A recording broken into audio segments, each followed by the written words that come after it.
So I want you to know that most narcissists will never be diagnosed.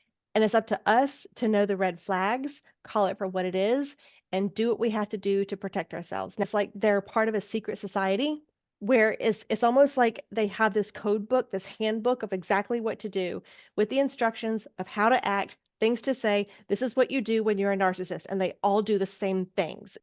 So I titled this Breaking the Curse because what happens during these types of relationships is we develop these coping mechanisms as a defense response to their behaviors. In turn, we actually develop our own toxic habits and behaviors to try and counter what they're doing. But then what happens is when we leave that relationship or we're separated from it, that doesn't mean that these things just stay behind with the relationship. We bring them with us, and they end up coming with us to every other relationship, or even when we're by ourselves, they show up in different ways. And so they stay with you unless you learn to break the cycle. All right. So this is what I commonly see. I see emotional eating to avoid the negative feelings because you either weren't allowed to, or you couldn't handle the feeling the negative emotions. It was too much just to deal with their emotions, let alone your own. And this upsets you, so you get angry at yourself, and it makes you feel ugly and fat and disgusting and all the things. So then you try to diet to fix the foods that make you feel bad because you regret it. So you try to diet. But the diet doesn't work because the food's not the problem. But you don't realize that in the moment. It's to you, it just feels like food. All right, so that's one thing. The other thing, there's three more things. So people pleasing and codependency. And this is where you need other people to be okay so that you can be okay.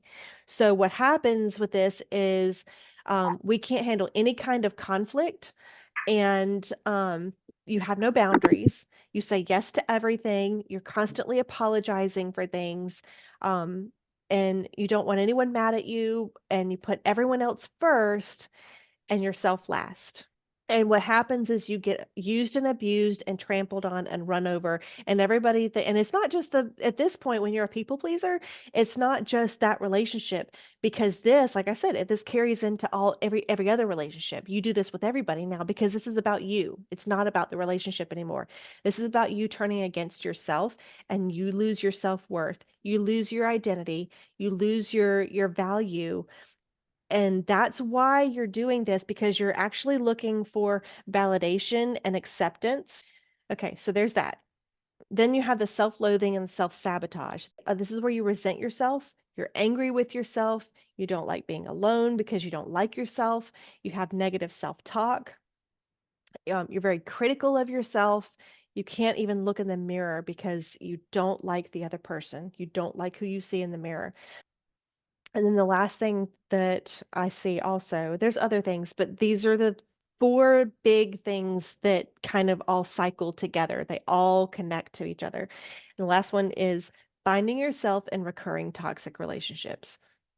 It's like you're a magnet for toxic and abusive people, because it's like you have this big sign on your forehead that says, taking all narcs and assholes, free game, come and get it. And what happens is, because you're used to an unhealthy relationship, and somehow that's gotten ingrained in your brain, it's like you don't even know what a healthy relationship is anymore because that's what you're used to. So, what we need to do is to get to the bottom of all this and understand why these things happen, and take some actionable steps to break free from them. And this is what I help with women with in the Freedom Project Academy. And we go much deeper into all of these things.